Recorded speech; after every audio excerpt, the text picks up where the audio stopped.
बिनशर्त पाठिंब्यावरून सध्या राजकारण चांगलंच पेटलंय। उद्धव ठाकरेंनी शिवसेनेच्या वर्धापन दिनाच्या कार्यक्रमात भाषणात राज ठाकरेंचा उल्लेख केला नाही, पण उद्धव ठाकरेंनी बिनशर्त पाठिंबा अशी खिल्ली उडवली। त्यावरून मनसेकडून जोरदार उत्तर दिलं गेलंय।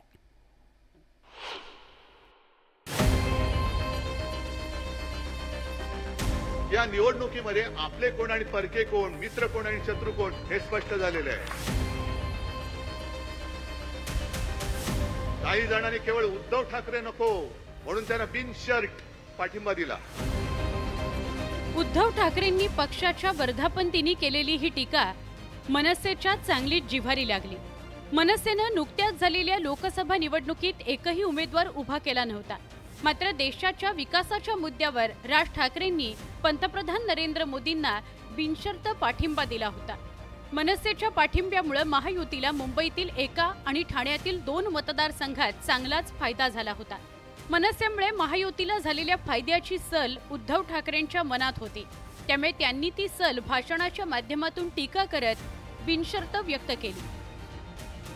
उद्धव ठाकरेंनी मनसे आणि राज ठाकरेंवर निशाणा साधला, त्यामुळे मनसेचे नेतेही द्वेषाने मैदानात उतरले। आदित्य ठाकरेंना 2019च्या विधानसभा निवडणुकीत वरळी मतदारसंघात दिलेल्या पाठिंब्याची आठवण मनसेनं करून दिली। ठाण्यात दिलेल्या पाठिंब्याचीही उजळणी मनसेकडून करण्यात आली।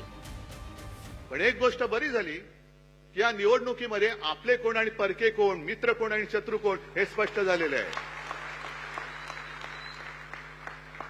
काही जणांनी केवळ उद्धव ठाकरे नको म्हणून त्यांना बिनशर्त पाठिंबा दिला।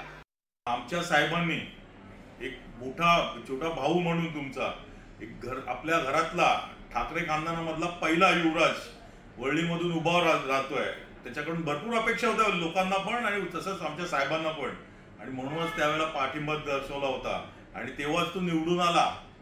आणि काय केलं त्यांनी? काही केलं नाही।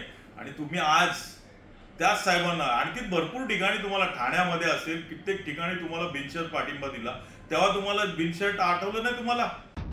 बिनशर्त पाठिंब्यावरून सुरू झालेलं राजकारण बिनशर्त पाठिंबा आणि कपड्यांपर्यंत जाऊन पोहोचलं। त्यातच आता विधानसभा निवडणुका तोंडावर आहेत। परिणामी शिवसेना ठाकरे गट आणि मनसे यांच्यातील राजकारण अगदी बिनशर्त पण चांगलंच तीव्र होणार यात शंकाच नाही। Bureau report, news 18 Lokmat.